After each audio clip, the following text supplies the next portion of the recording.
જય શ્રી કૃષ્ણ. રાધે રાધે. મારી યુટ્યુબ ચેનલમાં તમારું હાર્દિક સ્વાગત છે. પ્રિય ભક્તો, આજે અમે તમને એક એવી કથા સંભળાવી રહ્યા છીએ જેને સાંભળીને તમારા જીવનમાં સુખ શાંતિ બની રહેશે. તો ચાલો કથા શરૂ કરીએ. જો તમે આ કથા સાંભળી રહ્યા છો તો તેને સંપૂર્ણ રીતે સાંભળો.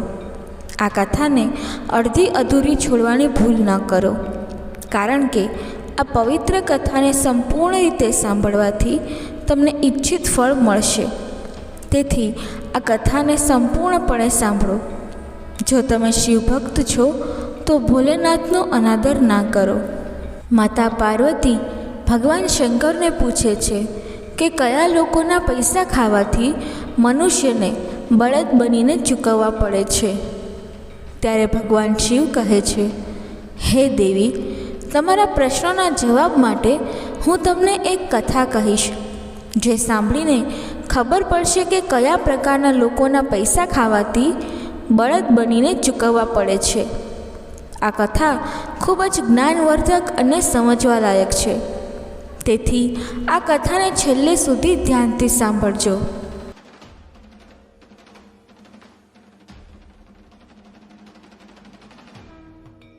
ત્યારબાદ ભગવાન શ્રી માતા પાર્વતીને કહે છે, પ્રાચીન સમયની વાત છે. લખનપુર નામનું એક શહેર હતું. લખનપુર નામના શહેરમાં લાખા શેઠ રહેતા હતા. લાખા શેઠ ખૂબ જ ધનવાન હતા. તે શેઠનું નામ ચારેય દિશાઓમાં પ્રસિદ્ધ હતું. શેઠની પાસે અખૂટ ધન દોલત હતી. શેઠના ઘરમાં કોઈ વસ્તુની કમી નહોતી. શેઠની પાસે એટલું ધન હતું કે તે બીજા લોકોને વ્યાજે ધન આપતા હતા. તેમણે એક નિયમ બનાવ્યો હતો કે કોઈ પણ વ્યક્તિ તેમની પાસેથી કરજ લઈ શકે છે, અને શેઠ તેમને બે રીતે પૈસા આપતા હતા. એક તો આ જન્મમાં પાછા આપવાની શરતે, અને બીજું આવતા જન્મમાં આપવાની શરતે. ભલેને કોઈ કેટલો પણ પૈસો શેઠ પાસેથી ઉધાર લઈ જાય, શેઠ ક્યારેય પૈસા આપવાની ના નહોતા પાડતા. અને તમે જાણો જ છો કે આ દુનિયામાં કેવા કેવા પ્રકારના લોકો રહે છે. જો કોઈને એ ખબર પડી જાય કે આ માણસ આગલા જન્મમાં પાછા આપવાની શરતે પણ પૈસા આપી રહ્યો છે, તો પછી તેમની પાસે પૈસા લેનાર લોકોની ભીડ જામેલી જોવા મળતી. ચોર અને બેઈમાન લોકો પૈસા લેવાની તક નહોતા છોડતા. શેઠના દ્વાર પર દરરોજ પૈસા લેનાર લોકોની લાઈન લાગેલી રહેતી. લોકોને લાગતું હતું કે શેઠની પાસે ખૂબ જ પૈસા છે અને શેઠ બિલકુલ મહામૂર્ખ માણસ છે. એટલા માટે શેઠ પોતાના ધનને આગલા જન્મમાં આપવાની શરતે લૂંટાવી રહ્યો છે. કોઈ ઈમાનદાર લોકો આવતા તો તે આ જ જન્મમાં પૈસા આપવાની વાત કરીને શેઠ પાસેથી પૈસા લઈ જતા હતા. અને જે બેઈમાન લોકો હતા તે આગલા જન્મનું કહીને શેઠ પાસેથી પૈસા ઉધાર લઈ જતા હતા. તેમને લાગતું હતું કે શેઠ મહામૂર્ખ છે. લોકો આ જન્મમાં પણ પૈસા પાછા આપવાનું નથી વિચારતા, તો પછી આગલા જન્મમાં કોણ પાછા આપવા માટે આવશે? આ તો પાગલ માણસ છે, જે બીજા જન્મની આશા રાખીને બેઠા છે. આગળ ભગવાન શિવ માતા પાર્વતીને કહે છે, હે દેવી, કોઈ વ્યક્તિને કોઈ વસ્તુની જરૂરત પડતી હોય તો તે તરત જ શેઠના દરવાજે પહોંચી જતો. અને શેઠ પણ ખૂબ જ ઉદાર હૃદયના હતા. તેમણે 2-4 મુનિમ પોતાની પાસે આ કાર્ય માટે રાખેલા હતા કે તે જે કોઈ પણ પૈસા લેવા માટે આવે તો તેમને તરત જ પૈસા આપવામાં આવે. કોઈ પણ વ્યક્તિ તેમના દરવાજેથી નિરાશ ન થવો જોઈએ. મુનિમ કરજ લેનાર વ્યક્તિની જરૂરિયાત મુજબ તેમને પૈસા આપી દેતા હતા. કરજ લેનાર વ્યક્તિને શેઠ એક જ વાત પૂછતા હતા કે તમે આ પૈસા આ જન્મમાં ચૂકવશો કે આવતા જન્મમાં? મોટાભાગના લોકો તો આવતા જન્મનું કહીને પૈસા લઈ જતા હતા. શેઠના મુનિમ કરજ લેનાર વ્યક્તિનું નામ અને સરનામું પોતાની ખાતા વહીમાં નોંધી લેતા હતા. હવે આવી તકનો ફાયદો કોણ ન ઉઠાવે? લોકો પોતાનું નામ અને સરનામું ખુશી ખુશી શેઠની ખાતા વહીમાં નોંધાવી દેતા અને તેમની પાસેથી મોં માંગ્યા પૈસા લઈ જતા હતા. શેઠને એ વાતથી કોઈ ફરક નહોતો પડતો કે કરજ લેનાર વ્યક્તિ તેમના પૈસા પાછા આપવા માટે આવશે કે નહીં. આ રીતે શેઠનું કામ નિરંતર ચાલતું હતું. બીજી બાજુ કોઈ એક ગામમાં બે વ્યક્તિ રહેતા હતા. બંને વ્યક્તિ કોઈ કામકાજ તો નહોતા કરતા. તેમનું કામ હતું જુગાર અને સટ્ટો રમવાનું, ચોરી અને બેઈમાની કરવાનું. તે બંને લોકો એટલા હરામનું ખાનારા હતા કે કોઈ પણ જગ્યાએ કામ કરવા માટે નહોતા જતા. કેટલાય વર્ષોથી તેમણે કોઈ કામ નહોતું કર્યું. તેઓ હંમેશા ચોરી કરવામાં જ લાગેલા હતા. એક દિવસ તેમણે કેટલાક લોકોના મોઢે સાંભળ્યું કે ભાઈ, તમે કેમ આ ગરીબ લોકોનું ધન લૂંટતા રહો છો? તમે લાખા શેઠની પાસે કેમ નથી જતા? તે તો લોકોને મોં માગ્યા પૈસા ઉધાર આપે છે. જો તમારે પૈસા પાછા આપવાના હોય તો આ જન્મનું કહીને પૈસા લેતા આવજો, અને પાછા નથી આપવાના તો આવતા જન્મનું કહીને પૈસા લેતા આવજો. શેઠ બંને રીતે પૈસા ઉધાર આપે છે. લાખા શેઠના વિશે સાંભળીને તે બંને ચોર ખૂબ જ ખુશ થઈ જાય છે. તેમણે વિચાર કર્યો કે આનાથી વધારે સારી વાત કઈ હોઈ શકે છે. જો શેઠ આવતા જન્મનું કહીને વ્યાજ પર પૈસા ઉધાર આપતા હોય તો પછી આપણે બંનેએ તેમની પાસે જઈને તે શેઠ પાસેથી ઘણા બધા પૈસા ઉધાર લઈ લેવા જોઈએ. તો ચાલો જઈએ. ઓછામાં ઓછા 5-5 લાખ રૂપિયા તો ઉધાર લઈને આવીશું, જેથી આપણા 5-10 વર્ષ ખૂબ જ આરામથી નીકળી જાય. ત્યારબાદ ભગવાન શ્રી માતા પાર્વતીને કહે છે, હે દેવી, આ રીતે બંને ચોરોએ વિચાર કર્યો અને ત્યારબાદ તે બંને તે શેઠના ઘર તરફ ચાલવા માંડ્યા. તે લોકોના ઘરવાળા તેમની કોઈ પણ પ્રકારની ચિંતા નહોતા કરતા, કેમ કે તે બંને પહેલાંથી જ લુચ્ચા સ્વભાવના હતા. પહેલાંના જમાનામાં બધા ચાલીને એક જગ્યાએથી બીજી જગ્યાએ જતા હતા. તેઓ ચાલતા ચાલતા લખનપુર આવી જાય છે અને લખનપુર આવીને શેઠની પાસે પહોંચી જાય છે. ત્યાં પહોંચીને તે શેઠને મળીને તેઓ કહે છે, શેઠજી, અમે તમારું ખૂબ જ નામ સાંભળ્યું છે અને અમે ખૂબ જ ગરીબ છીએ. અમારા બાળકો ભૂખ્યા મરી રહ્યા છે. અમારે પૈસાની ખૂબ જ જરૂરિયાત છે. શું અમને ઉધાર પૈસા મળી શકશે? શેઠ કહેવા લાગ્યા, હા હા, કેમ નહીં. જેટલા જોઈએ તેટલા પૈસા તમે લઈ જઈ શકો છો. તમે ગભરાશો નહીં. જણાવો, તમારે કેટલા રૂપિયા જોઈએ છે? હવે શેઠની વાત સાંભળીને તે બંને ચોર કહેવા લાગ્યા કે જુઓ શેઠજી, અમારે આ જન્મ માટે તો પૈસા નથી જોઈતા. અમે તો આવતા જન્મમાં તમારા પૈસા પાછા આપીશું. શેઠ કહેવા લાગ્યા, હા હા, કંઈ વાંધો નહીં. તમે આવતા જન્મમાં ચૂકવવાની શરતે લઈ જાઓ. અમે ક્યાં ના પાડી રહ્યા છીએ. તમે જણાવો તો ખરા કે તમારે કેટલા પૈસા જોઈએ છે.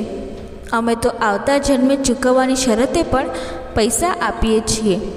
ભગવાન શિવ માતા પાર્વતીને કહે છે, હે દેવી, આ રીતે તે શેઠની વાત સાંભળીને બંને ચોર મનમાં ને મનમાં ખૂબ પ્રસન્ન થાય છે અને તેઓ અંદરો અંદર વિચાર કર્યા બાદ કહેવા લાગ્યા કે શેઠજી, વધારે નહીં પણ 5-5 લાખ રૂપિયા અમને બંનેને આપી દો, જેથી અમારા બાળકોનું સારી રીતે પાલન પોષણ થઈ શકે. બંને ચોરોની વાત સાંભળીને શેઠજી પોતાના મુનિમને કહેવા લાગ્યા કે મુનિમજી, આ બંનેને 5-5 લાખ રૂપિયા આપી દો. મુનિમજીએ તરત જ શેઠની આજ્ઞાનું પાલન કર્યું અને બંનેને 5-5 લાખ રૂપિયા આપી દીધા. તે બંને ચોર 5-5 લાખ રૂપિયા લઈને પોતાના ખિસ્સામાં મૂકીને ત્યાંથી ચાલવા લાગે છે. શેઠજીએ બંને ચોરોનું નામ અને સરનામું પૂછીને પોતાની ખાતા વહીમાં લખી દીધું કે ફલાણા વ્યક્તિઓએ આવતા જન્મમાં ચૂકવવાની શરતે 5-5 લાખ રૂપિયા લીધા છે. પૈસા લઈને બંને ચોર ખૂબ જ ખુશ થાય છે અને વિચાર કરવા લાગે છે કે ભાઈ, આવતો જન્મ કોણે જોયો છે? શેઠ તો ખૂબ જ મૂરખ છે કે જેમણે આપણને પૈસા આપી દીધા.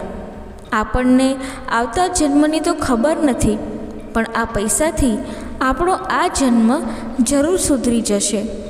હવે આપણે જીવનભર ચોરી કરવાની અને જુગાર રમવાની જરૂર નહીં પડે.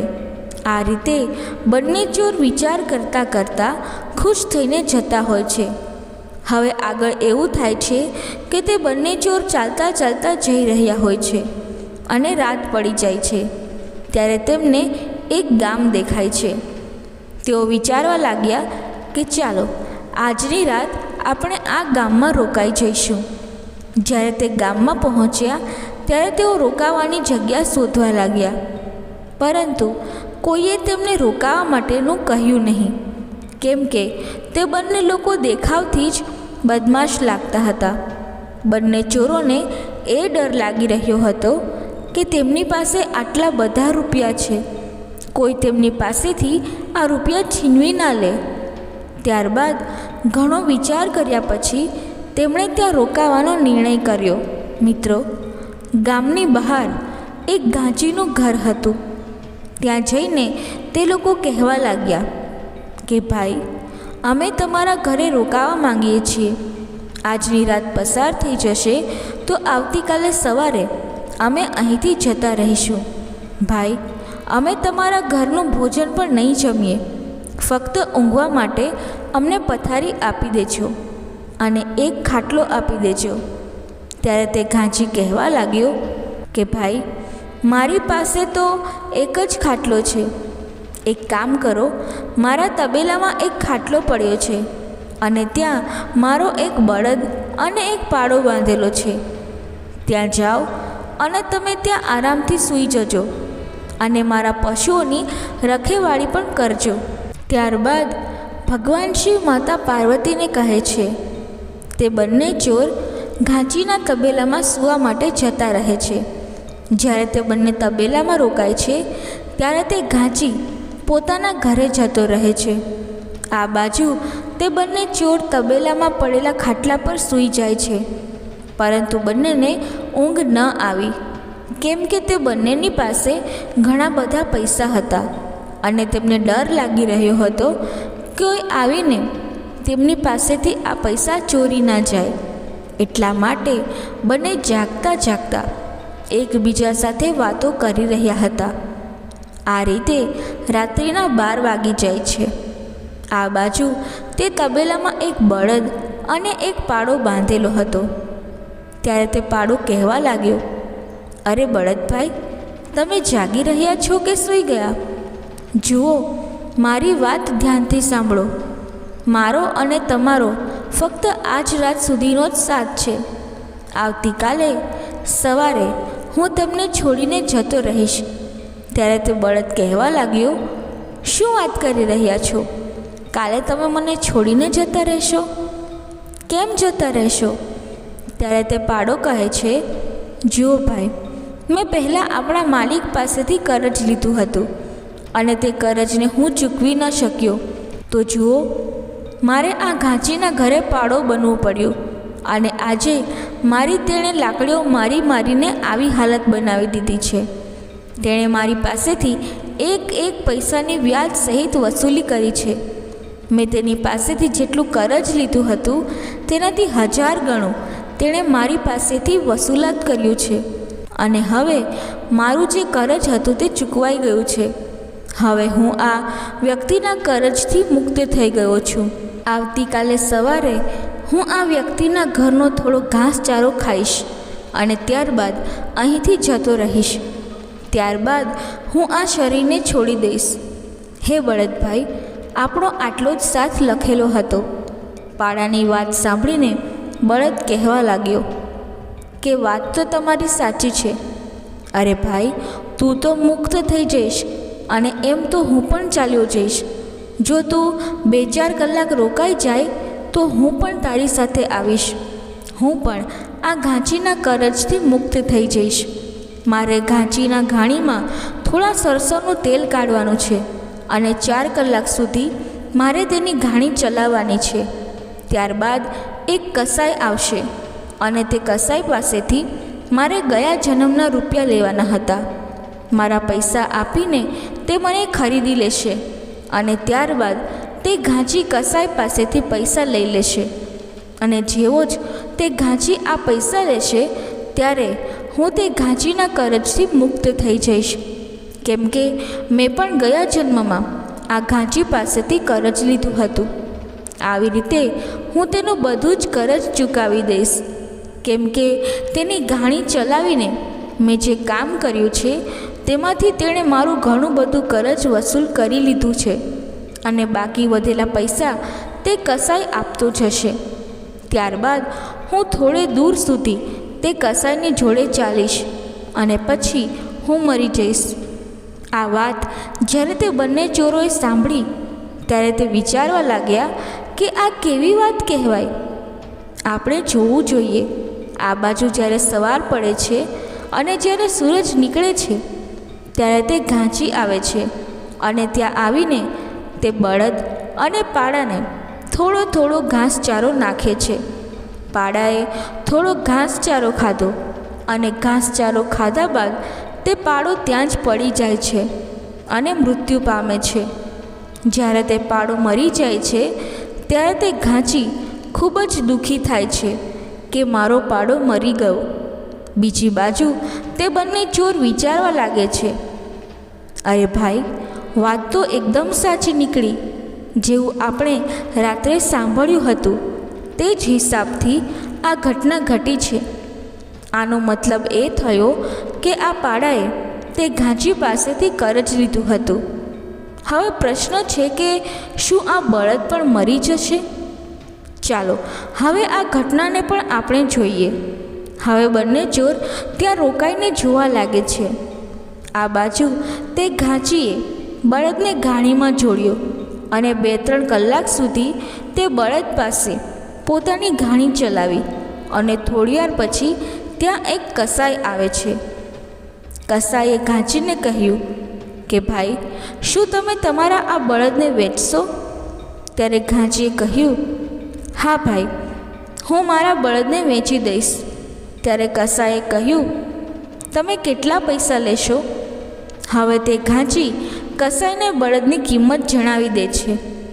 મિત્રો, તે ઘાંચીએ જેટલા પૈસા માંગ્યા હતા તેટલા પૈસા તે કસાઈએ આપી દીધા અને બળદને ખરીદી લીધો અને તે બળદને લઈને ત્યાંથી ચાલવા માંડ્યો.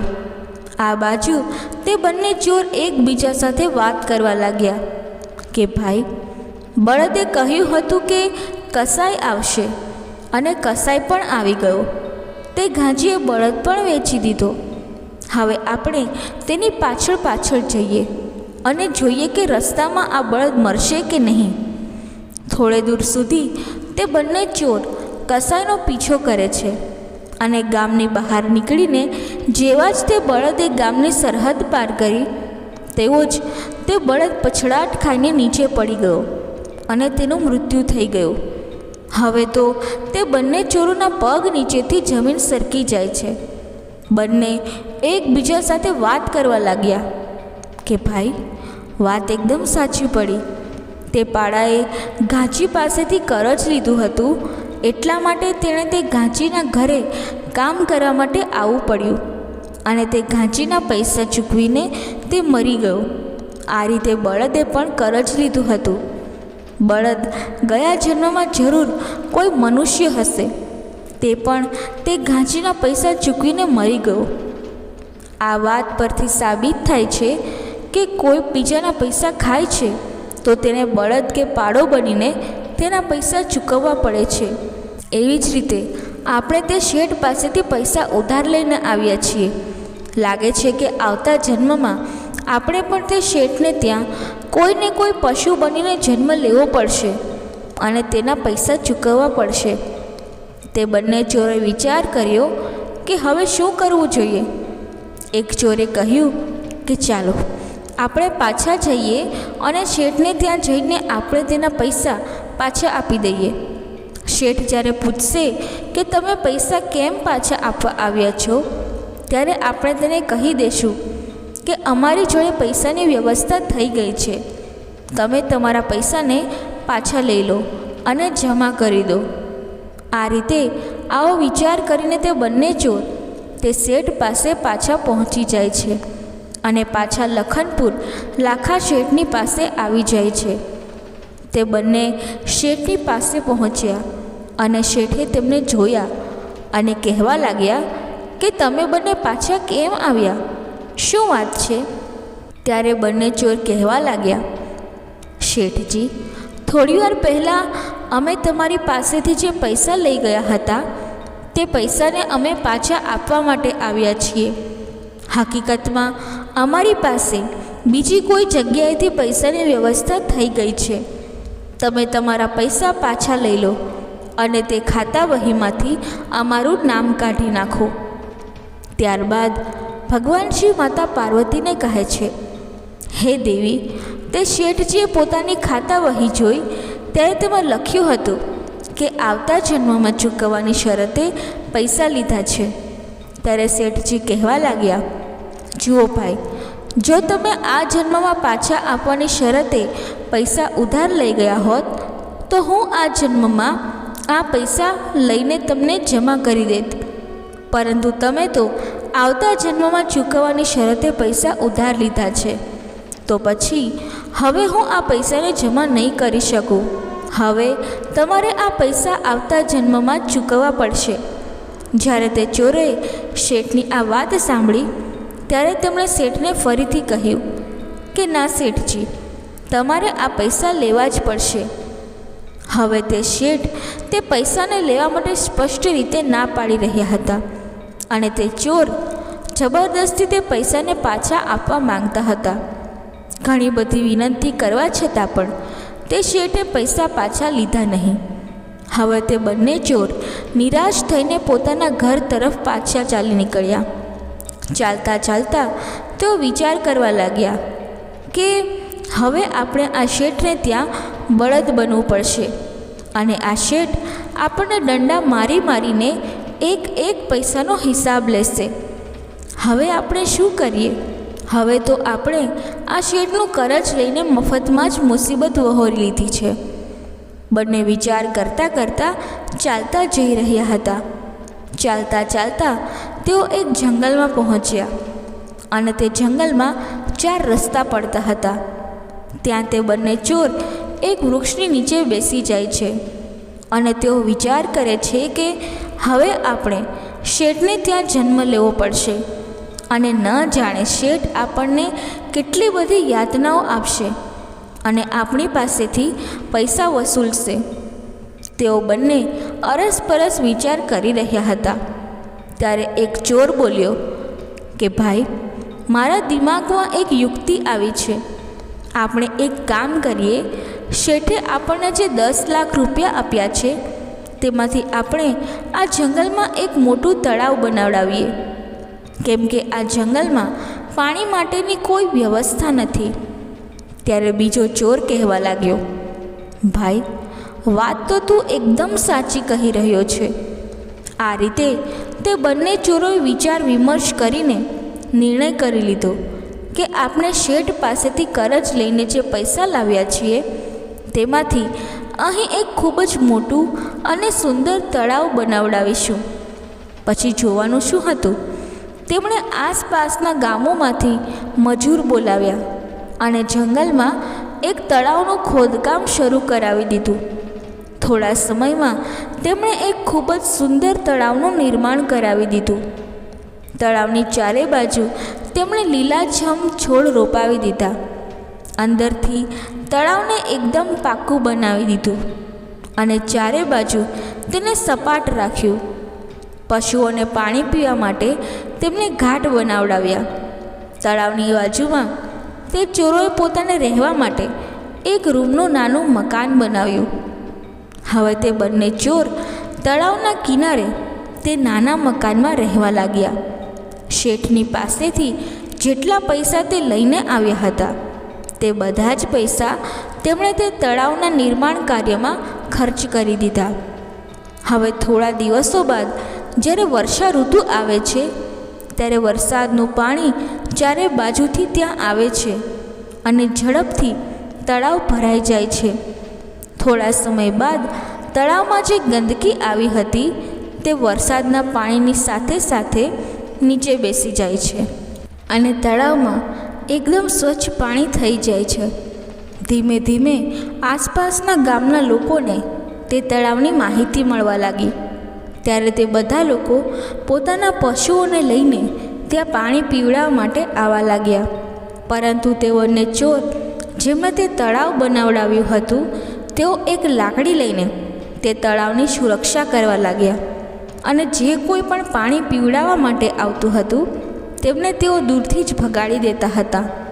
તેઓ કહેતા હતા કે ભાઈ, આ તળાવમાંથી પાણી પીવું અને પીવડાવવું તેની સખત મનાઈ છે. આ અમારા શેઠજીનો આદેશ છે. મિત્રો, તેમણે તે તળાવના કિનારે એક મોટું બોર્ડ લગાવ્યું હતું અને તે બોર્ડ પર તળાવના માલિકના રૂપમાં તે લાખા શેઠનું નામ લખાવ્યું હતું, કેમ કે તે શેઠના પૈસાથી જ તેમણે તે તળાવ બનાવ્યું હતું. હવે તો આની માહિતી આસપાસના ગામોમાં ફેલાઈ જાય છે કે આ લાખા શેઠે એક સુંદર મોટું તળાવ આ જંગલમાં બનાવ્યું છે અને તેની અંદર ખૂબ જ સ્વચ્છ પાણી છે. પરંતુ તે તળાવના કિનારે બે રખેવાળ રહે છે. તે બંને પાણી પીવા દેતા નથી. જે કોઈ પણ વ્યક્તિ ત્યાં જાય છે, જે પશુ આવે છે, તેને તે બંને રખેવાળ પાણી પીતા પહેલાં જ ભગાડી દે છે. ગામના લોકોએ મનમાં વિચાર કર્યો કે એવું કરીએ કે 10-20 માણસો ભેગા મળીને તેમની પાસે જઈએ અને તેમને પૂછીએ કે તેઓ આપણને પાણી કેમ પીવા દેતા નથી. આપણા પશુ ત્યાંનું પાણી પી લેશે તો શું બગડી જશે? અને જો કોઈને પાણી પીવા નથી દેવા તો પછી આ તળાવનું નિર્માણ શું કામ કરાવ્યું? હવે આસપાસના ગામોમાંથી 10-20 માણસો ભેગા થઈને તે બંને ચોરની પાસે પહોંચી ગયા અને કહેવા લાગ્યા કે ભાઈ, એક વાત જણાવો. તમે આટલું સુંદર તળાવ બનાવ્યું છે, તમે આમાં કદાચ 10-20 લાખ રૂપિયા વાપર્યા હશે, તો પછી તમે તેમાંથી પાણી કેમ પીવા નથી દેતા? ત્યારે તે બંને ચોર કહેવા લાગ્યા, જુઓ ભાઈઓ, આમાં અમારી કોઈ ભૂલ નથી. અમે તો લખનપુરના લાખા શેઠના નોકર છીએ. આ તળાવ તો લખનપુરના લાખા શેઠે બનાવ્યું છે અને તેમનો આદેશ છે કે આ તળાવમાંથી કોઈને પણ પાણી પીવા દેવું નહીં. હવે જ્યારે માલિકનો જ આદેશ નથી તો અમે શું કરી શકીએ? ગામના કેટલાક લોકો કહેવા લાગ્યા, આ તો ખોટું કહેવાય. કેટલાક લોકો તે શેઠને નફરત કરવા લાગ્યા. તે શેઠને ગાળો આપવા લાગ્યા. કેટલાક લોકો કહેવા લાગ્યા કે શેઠે જ્યારે તળાવ બનાવ્યું છે તો પછી પાણી કેમ પીવા દેતો નથી? બંને ચોરે કહ્યું કે જુઓ ભાઈ, અમે ના નથી પાડી રહ્યા, પરંતુ પહેલાં તમે લાખા શેઠ પાસેથી મંજૂરી લઈ આવો. જો શેઠ કહી દેશે તો પછી પાણી પીવાથી અમે કોઈને નહીં રોકીએ. કેટલાક બોલ્યા કે ભાઈ, તમારી વાત તો સાચી છે, એમાં નોકરોની શું ભૂલ? જો માલિક આદેશ આપશે તેવું જ તો નોકર કરશે. હવે આસપાસના ગામોના થોડા લોકો ભેગા મળીને લખનપુર લાખા શેઠની પાસે પહોંચી જાય છે. હવે આસપાસના ગામોના થોડા લોકો ભેગા મળીને લખનપુર લાખા શેઠની પાસે પહોંચી જાય છે. હવે જ્યારે બધા લોકો તે શેઠની પાસે પહોંચે છે ત્યારે એકસાથે આટલા બધા લોકોની ભીડ જોઈને લાખા શેઠ આશ્ચર્યમાં પડી જાય છે. શેઠ વિચારવા લાગ્યા કે મારાથી કોઈ ભૂલ તો નથી થઈ ને? ક્યાંક આ લોકો ભેગા મળીને મને મારવા માટે તો નથી આવ્યા ને? હવે ડરના કારણે તે શેઠ દૂરથી જ તે બધાને રામ રામ કહેવા લાગ્યા અને તેમનો હાલચાલ પૂછવા લાગ્યા. શેઠે તે બધા લોકોને ખૂબ જ સન્માનપૂર્વક પોતાની બેઠકમાં બોલાવ્યા, પાણી પીવડાવ્યું અને ત્યારબાદ તેમના આવવાનું કારણ પૂછ્યું. ગામના બધા લોકો એમ પણ ગુસ્સામાં જ હતા. તે બધા કહેવા લાગ્યા, અરે શેઠજી, તમે આટલું સુંદર તળાવ બનાવ્યું છે. જો તમે કોઈને તે તળાવમાંથી પાણી નહીં પીવા દો તો પછી તે તળાવનું નિર્માણ કરાવવાનો શું અર્થ? તળાવનું નામ સાંભળીને શેઠ ચોંકી ઉઠે છે અને શેઠ કહેવા લાગ્યા કે ભાઈઓ, તમે કયા તળાવની વાત કરી રહ્યા છો? મેં તો કોઈ તળાવ નથી બનાવડાવ્યું. તમે બધા ખોટું બોલી રહ્યા છો. ગામના લોકો બોલ્યા, ના શેઠજી, અમે બધા પાગલ નથી. અમે અમારી આંખોથી જોઈને આવ્યા છીએ. તળાવના કિનારે બોર્ડ મારેલું છે અને તે બોર્ડ પર માલિક તરીકે તમારું જ નામ લખેલું છે. તમે ત્યાં 2 નોકર બેસાડી રાખ્યા છે અને તે બંને નોકર કોઈને પણ ત્યાંથી પાણી પીવા દેતા નથી. ત્યારે શેઠ કહેવા લાગ્યા કે ભાઈઓ, મેં આવું કોઈ પણ તળાવ બનાવ્યું નથી અને જે તળાવ મેં બનાવ્યા છે તેમાંથી તો લોકો પહેલાંથી જ પાણી પીતા આવ્યા છે. મારા બનાવેલા કોઈ પણ તળાવ પર પાણી પીવાની મનાઈ નથી. ગામના લોકો કહેવા લાગ્યા કે શેઠજી, તે તળાવ તમારું જ છે. તમે અમને તે તળાવમાંથી પાણી પીવાની ના પાડીને પાપના ભાગીદાર બની રહ્યા છો. ગામના લોકોની વાત સાંભળીને શેઠ ખૂબ જ હેરાન થાય છે. શેઠ કહેવા લાગ્યા કે ચાલો, હું સ્વયં ત્યાં આવીને જોઉં છું. ત્યારબાદ ભગવાન શિવ માતા પાર્વતીને કહે છે, હે દેવી, હવે તો શેઠ જાતે જ તે ગામના લોકોની સાથે ચાલવા માંડે છે અને તે તળાવ પર પહોંચી જાય છે. શેઠે જ્યારે તે તળાવને દૂરથી જોયું ત્યારે હકીકતમાં તળાવ ખૂબ જ સુંદર બનેલું હતું. ચારે બાજુ પાકી દિવાલો બનાવેલી હતી. મોટા મોટા પગથિયા હતા. સુંદર ઘાટ બનાવેલા હતા. જાનવરો માટે ચડવા ઉતારવા માટેની ખૂબ જ સુંદર વ્યવસ્થા કરેલી હતી. શેઠે જોયું કે 2 માણસો ત્યાં લાકડી લઈને તળાવની રખેવાળી કરી રહ્યા છે. ત્યારબાદ શેઠજીએ તે તળાવના કિનારે લાગેલા બોર્ડને જોયું, જેના પર તેમનું જ નામ લખેલું હતું. તે બોર્ડમાં લખેલું હતું કે આ તળાવના નિર્માણ કરતા લખનપુરના લાખા શેઠ છે. તે બોર્ડ પરની વિગત વાંચીને શેઠજીએ તે બંને રખેવાળને તેમની પાસે બોલાવ્યા અને કહેવા લાગ્યા, ભાઈ, તમે આ તળાવમાંથી લોકોને પાણી કેમ પીવા નથી દેતા? શું કારણ છે? તમે આ તળાવ પણ મારા નામથી બનાવ્યું છે.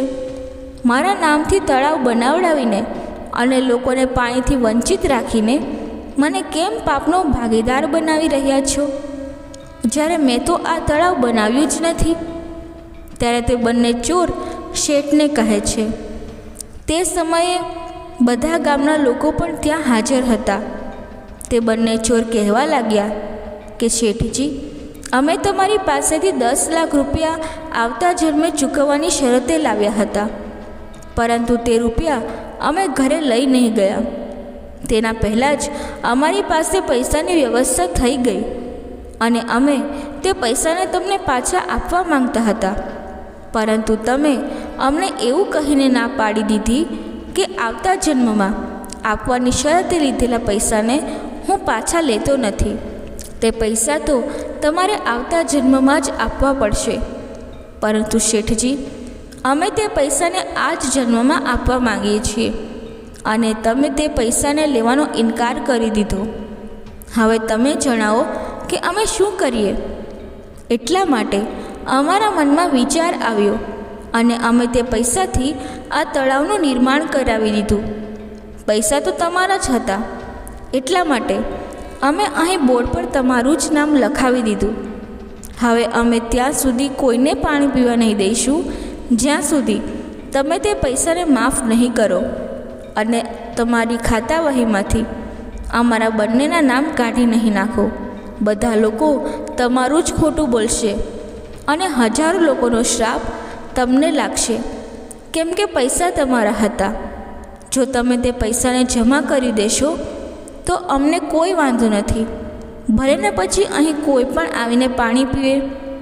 પરંતુ જો તમે પૈસા જમા કર્યા નહીં તો પાણી પીવાની તો દૂરની વાત છે, અમે કોઈને આ તળાવને હાથ પણ નહીં લગાવવા દઈએ. મિત્રો, આ સાંભળીને તે શેઠ ચોંકી ઉઠે છે કે આ બંનેએ ખૂબ જ યુક્તિપૂર્વક કામ લીધું છે. ગામના લોકો કહેવા લાગ્યા કે આ બંને ખૂબ જ સારા માણસો છે. જુઓ ને, તેમણે કેટલું સુંદર તળાવ બનાવ્યું છે. શેઠજી, તમે આ બંનેનું કરજ માફ કરી દો. શેઠજી કહેવા લાગ્યા, જુઓ ભાઈ, હું આવતા જન્મના પૈસાને તો માફ નહીં કરી શકું. ત્યારે તે બંને ચોર કહેવા લાગ્યા, કંઈ વાંધો નહીં, ના કરશો માફ તો પછી અમે કોઈને પાણી પીવા દઈશું નહીં અને તમે જીવનભર આ પાપના ભાગીદાર બનશો. હવે તમે જ વિચારો કે તમારા નામથી કેટલો બધો અપરાધ થશે.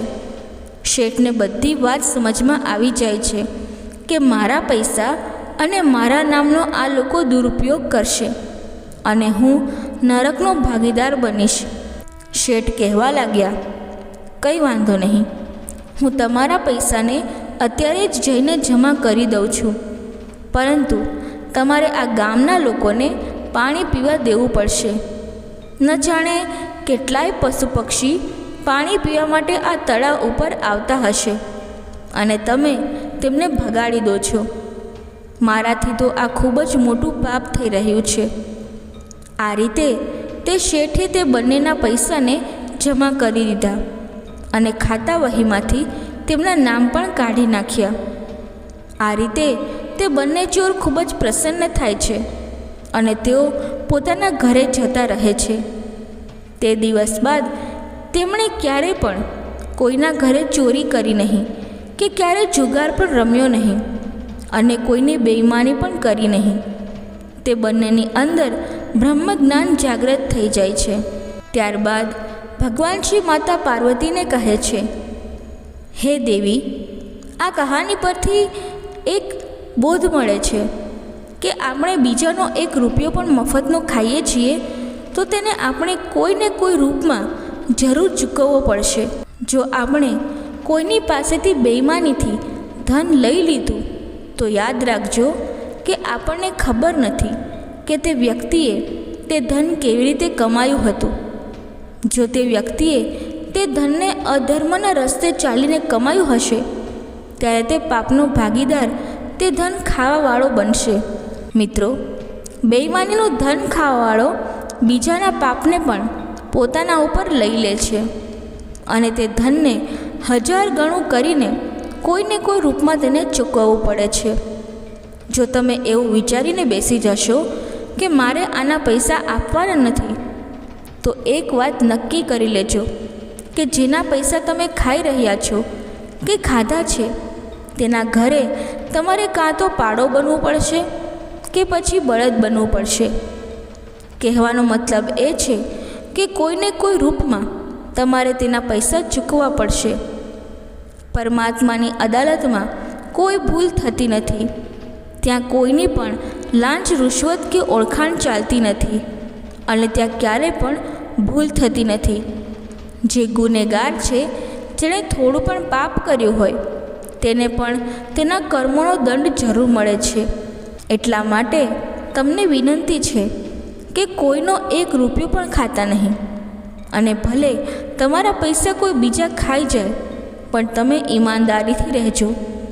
જો તમે કોઈના પૈસા ખાધા છે અને તમારી નિયતમાં ખોટ આવી છે તો એ પાક્કું માની લેજો કે તમારે તેના પૈસા ગમે તે રીતે ચૂકવવા જ પડશે અને તે પણ વ્યાજ સહિત.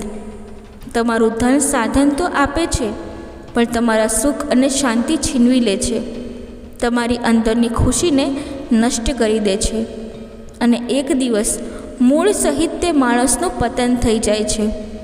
આ 3 પ્રકારના લોકોના પૈસા જીવનમાં ક્યારે પણ ખાતા નહીં તો તમારે બળદ બનીને ચૂકવવા પડશે. નંબર 1, ચોરી, બેઈમાની અને કપટથી લીધેલા પૈસા ક્યારે પણ ખાતા નહીં.